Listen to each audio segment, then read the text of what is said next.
Dios te bendiga, querido hermano. Hoy el Señor una vez más nos regala su palabra y hoy escuchamos un texto de Mateo, el capítulo 7. Siempre me ha fascinado en el sentido de lo que dice, del mensaje de Mateo 5, 6 y 7, porque es el sermón de la montaña. Es lo que llamaremos la columna vertebral de los cristianos. Y hoy nos presenta un texto que es fascinante porque fíjense cómo inicia. No todo el que me dice Señor, Señor, se salvará. Son palabras fuertes porque lo notamos a diario. Todo el mundo habla de Dios, todo el mundo se pone una camándula, podemos ser curitas, lo que sea, pero dice el texto muy claro, no todo el que dice Señor, Señor se salvará. Pero fijémonos que esto está dentro de un contexto y está en la finalidad del sermón de la montaña. O sea, ¿a qué se refiere esto? A que para poder vivir en Dios o para hacer la voluntad de Dios, porque a eso se refiere, no todo el que dice Señor, Señor se salvará, sino el que hace la voluntad de ¿quién? De mi Padre. O sea, el hecho está en la voluntad de Dios.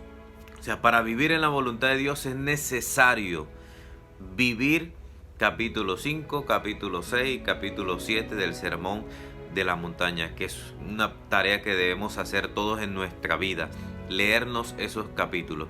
Y fijémonos que, digámoslo así, esto es como una conclusión y nos están diciendo, o sea, se hace necesaria la voluntad de Dios, que es lo que pedimos en el Padre Nuestro cada vez que lo rezamos, que se haga tu voluntad y no la nuestra. Entonces, queridos hermanos, hoy el Señor nos da esta palabra, primero para que no nos creamos salvos ni salvados. Sí, el Señor ha venido a librarnos y a salvarnos, pero tenemos que poner también de nuestra parte, tenemos que luchar por amar a nuestros enemigos, que es lo que dice el sermón de la montaña. Habla sobre la oración, sobre el ayuno, habla sobre la limosna, habla sobre cómo debe ser la vida del cristiano, la bienaventuranza. Y uno se pone a revisar cada uno de esos versículos y uno dice, estamos lejos del reino de los cielos. Por eso el cristianismo es algo de gracia, es un don de Dios, es algo que hay que pedírselo todos los días. Señor, concédeme el don de la fe, concédeme amar porque no soy capaz de amar a mi enemigo. O sea, son cosas que tienen que estar dentro de nosotros. Por eso este texto de hoy no termina allí simplemente diciendo esto, sino que termina con ese texto tan conocido de la casa sobre la roca. No pensemos que simplemente es decir, mi casa, o sea, mi vida, mi familia, mi trabajo está puesto sobre Jesucristo. No es simplemente decir eso. Es vivir lo que dice el capítulo 5, 6 y 7.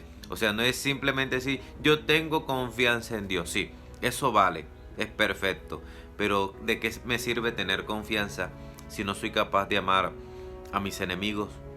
¿De qué me sirve tener confianza si no soy capaz de sacar tiempo a la oración? ¿De qué me sirve tener confianza si cuando alguien tiene una necesidad no soy capaz de ayudarle? Queridos hermanos, primero que todo esta palabra es para que nos cuestionemos. Lo segundo es un llamado y una invitación a poder vivir en la voluntad de Dios, que no es otra, que seamos felices. Y tercero, pidámosle al Señor que nos dé la fuerza para hacer su voluntad. El Señor les bendiga en el nombre del Padre, del Hijo y del Espíritu Santo. Amén.